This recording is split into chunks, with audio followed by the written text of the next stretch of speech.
All right, everyone, thank you for joining me. My name is Kyle Croyle. I'm VP of Startup Success and Acting Investor Relations Director at Newchip Accelerator.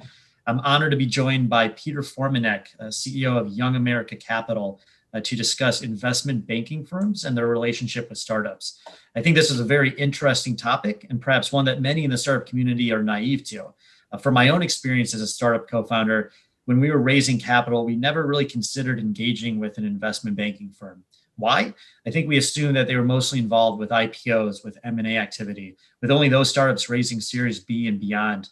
While they play a huge role in those areas, I think there are opportunities not fully understood by startup founders when it comes to being engaged with an investment banking firm, which is really why I'm excited to learn more from Peter. So Peter, thank you so much for joining me and the whole Newchip community. To start, I would love to hear more about you and Young America Capital, if you don't mind. Sure. So we are a 70-person investment bank and broker-dealer headquartered in Westchester, New York, which is a suburb of New York City. But our 70 people are virtual, so they're mainly working from their home or from a shared space facility near their home across the United States, as well as in Europe, the Middle East, and the Caribbean.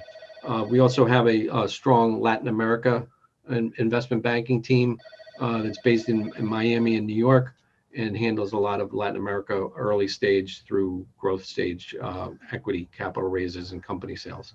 We're focused on raising capital for small to medium-sized companies, typically raising between 2 to 25 million of equity or debt capital. And then we also have a placement agent team that raises money for venture funds, private equity funds, hedge funds, and real estate funds.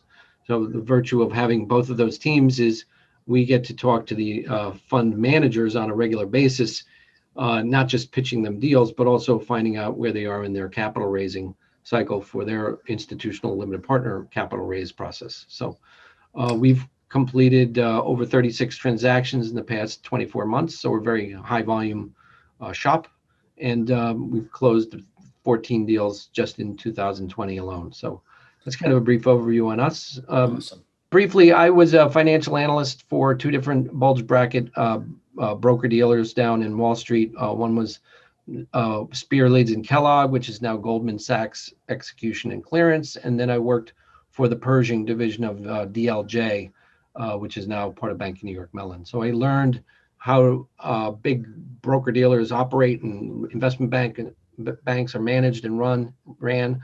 And I segued into a career path taking me into public accounting. So I have about 30 years of public accounting experience. I was the CFO of a private equity fund in Greenwich, Connecticut for 10 years, and I helped them grow from one $200 million fund to over $1 billion of assets under management. That's Southern Cross Group. And in 2009, I set up my own broker-dealer to pursue working with companies and with fund managers. And we've grown that from 3 people to 70 people over about an 11-year period of time.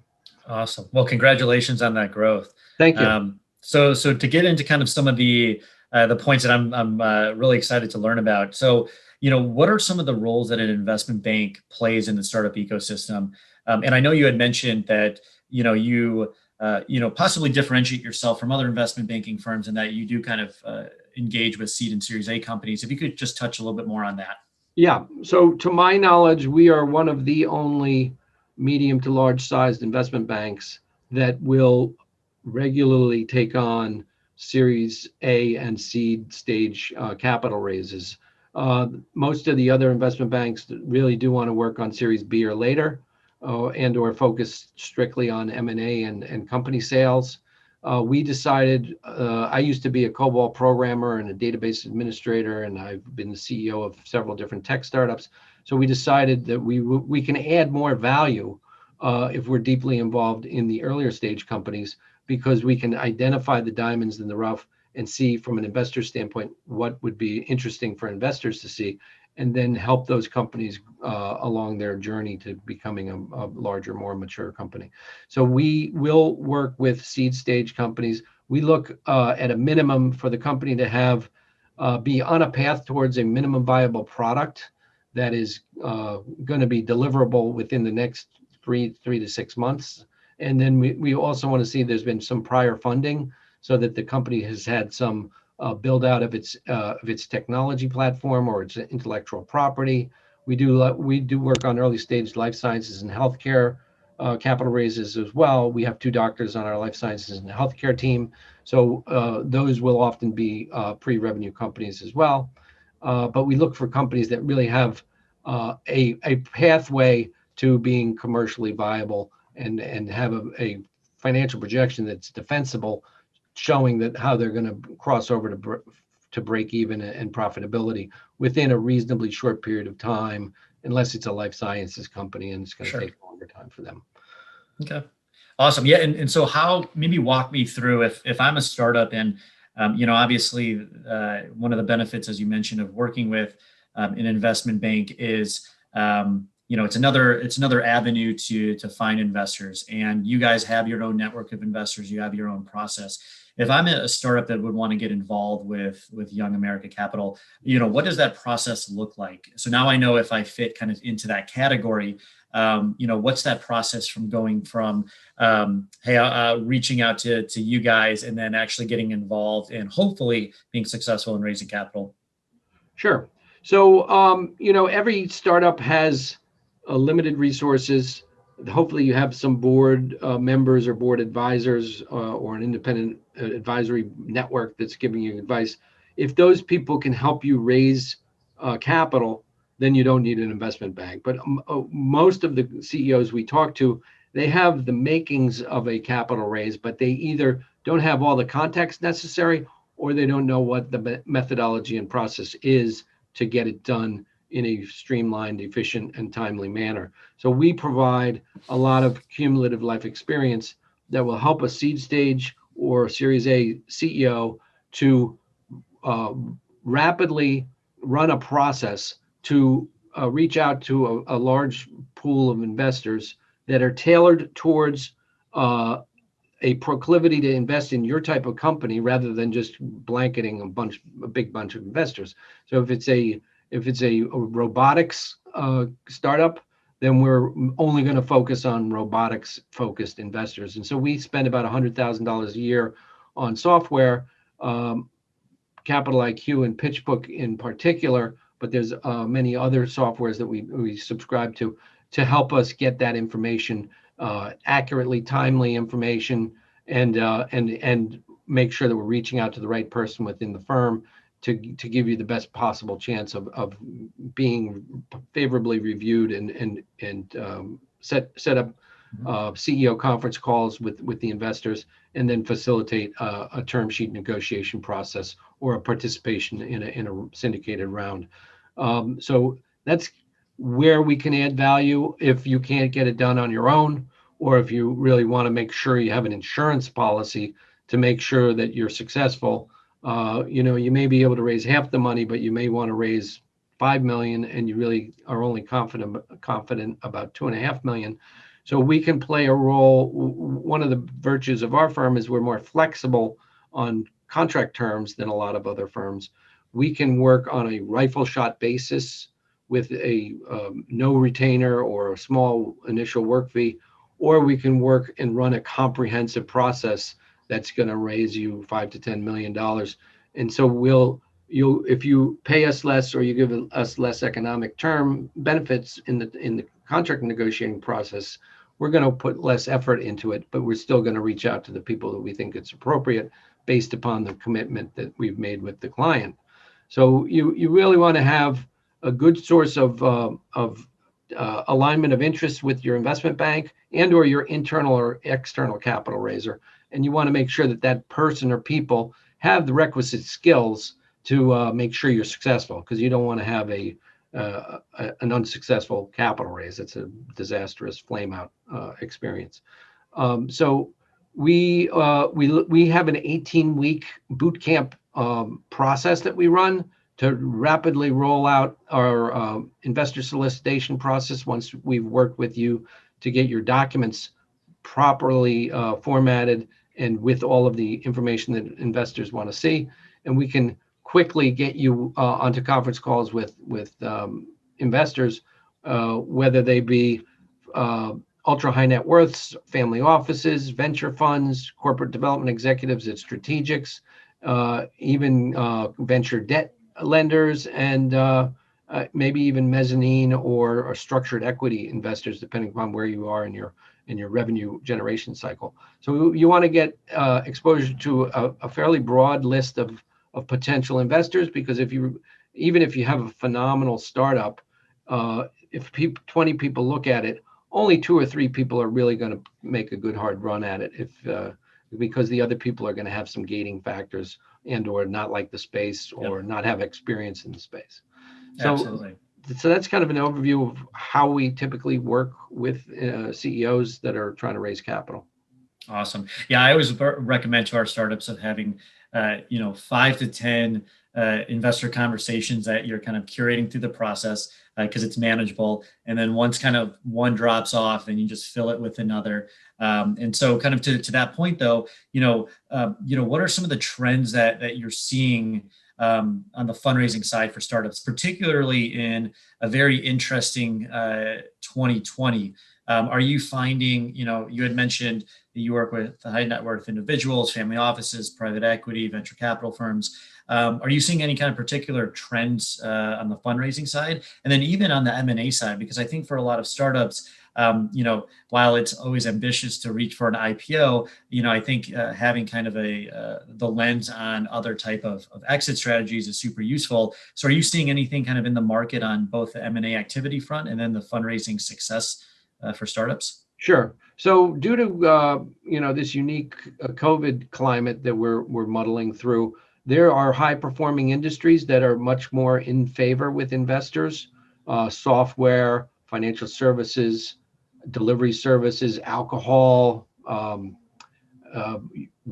maintenance, waste removal, outdoor recreation, senior care. There's plenty of industries that are being adversely affected by COVID. So if you're in a restaurant dependent industry, you may need to make a pivot in order to induce investors to get excited about investing with you. Because if you're going to continue to focus on an industry that's adversely impacted by COVID, and we are not confident when that adverse impact is going to be lifted, then you're going to have a hard time inducing investors to get excited about the opportunity. So if you can pivot your business to diversify your risk from into more high performing industries, it definitely increases the probability of success in the capital raise. We're also seeing that people are trying to raise more money if they can get it, because they don't know how long it's going to be before they can raise additional money. So don't just try to raise the minimum amount. Raise as much as you can, with as long as the valuation is reasonable, and so that you have a longer runway and you have a better probability of being successful in ramping your revenue and getting closer to break even before you have to do your next capital round, because you don't want each round to be highly dilutive. Yeah, and I guess to that point, obviously in the middle of the year, or once March hit, we saw kind of a almost a pause in investor activity, at least with new investments. The way that I saw it, and after talking to a lot of investors in my network, was that they kind of took a pause on looking at investments in new companies and rather looked at their existing portfolio, tried to identify which companies they should pump more money into. And candidly, there might be some companies that they needed to just let die because they weren't going to be able to pivot. They were, to your point, in an industry that was going to be severely affected in a negative manner because of COVID. And so, there seemed to be this pause, for a few months into June, July. Do you think that kind of investment activity is ramping up already towards as we see the end of 2020? Are venture capital firms, family offices, angel groups, do you see kind of more funds being deployed? And then as we go into 2021, kind of what are your what's your best guess on what the market will look like next year?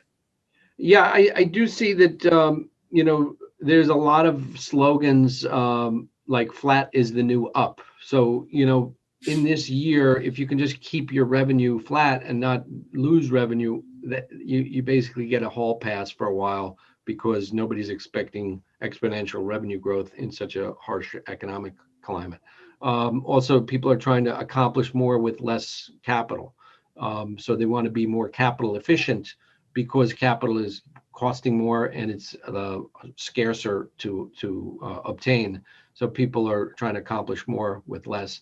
The investors are trying to put in more milestones, where if it's a milestone-based funding agreement, that in order to get the additional rounds of funding, you have to accomplish maybe more difficult hurdles and milestones.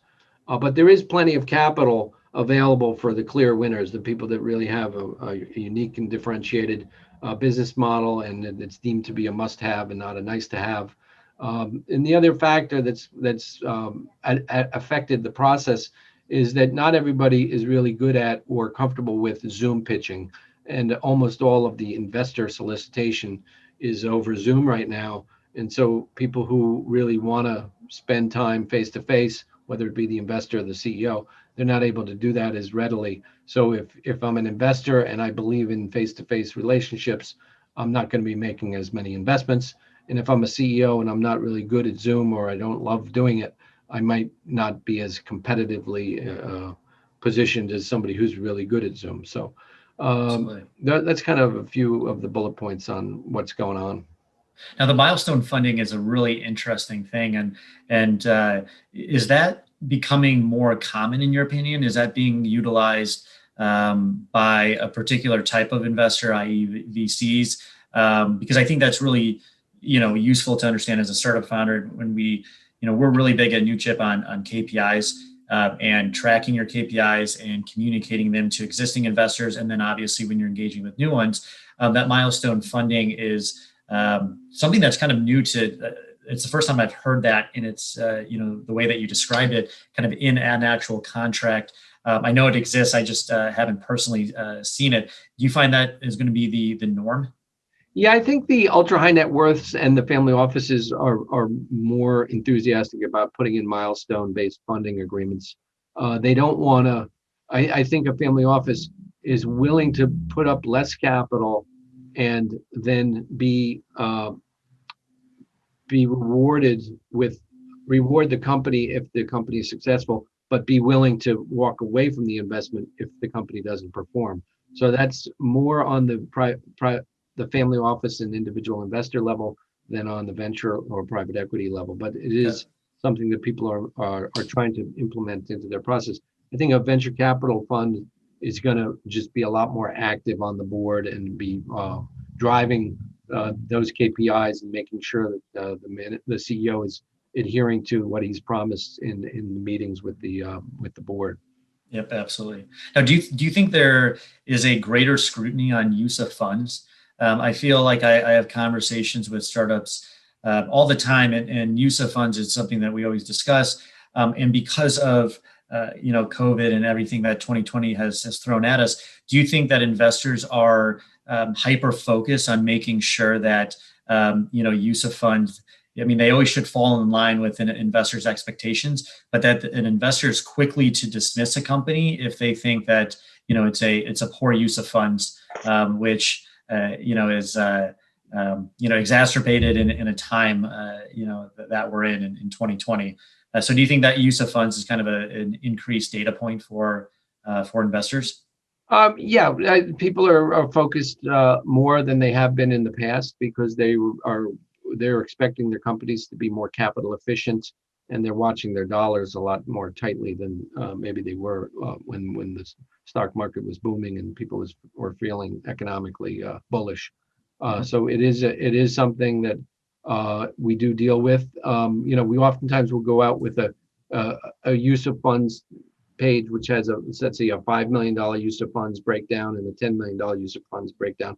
And we basically see where the investor feels most comfortable allocating their dollars and work with the investor to come up with the use of funds that they believe in and that they're willing to fund. So. Okay, awesome. And then just last question, but a big thing for the startups in the Newchip community as well as around the world, I think one of the big focuses for them is finding a lead investor. And now, a lead investor doesn't necessarily mean the individual or institution that's writing the biggest check, But if you had any advice from your vast experience for startup founders and obviously I'm sure Young America can help target those those lead investors, but any kind of parting thoughts or tidbits of wisdom on that front? Yeah, a lot of times we'll run a process and we'll have up to 10 people that want to co-invest, but nobody wants to lead. And that's a very frustrating process for us as well as for the company. Um, you really need one investor that's willing to put their reputation on the line as having done the due diligence and perhaps getting some preferred economics for being the lead investor, or at least setting the pricing and the terms on the term sheet uh, for the lead investor. So it's very difficult at times. That's probably one of the biggest challenges with the seed or an early stage Series A raise, is that people who are willing to take the risk, but not willing to put in the time and take the risk. So you really got to work hard to find somebody that's a believer in the company, and usually it's somebody who has prior existing knowledge and expertise within that industry niche, and therefore they feel they can add a lot more value because they have been there, done that, and or have a vision as to how they're going to help the company to be more successful than they would if they weren't an expert in that industry. So that's really the best lead investor, which has knowledge of the industry, value add to contribute to the company within that industry, and a network of relationships within that industry that they can leverage to accelerate the company's growth, penetrate into additional early adopting customers, and perhaps help build out the minimum viable product. So all of those things a lead investor should be able to bring some of that in order to add value rather than just being a person who renders the first term sheet.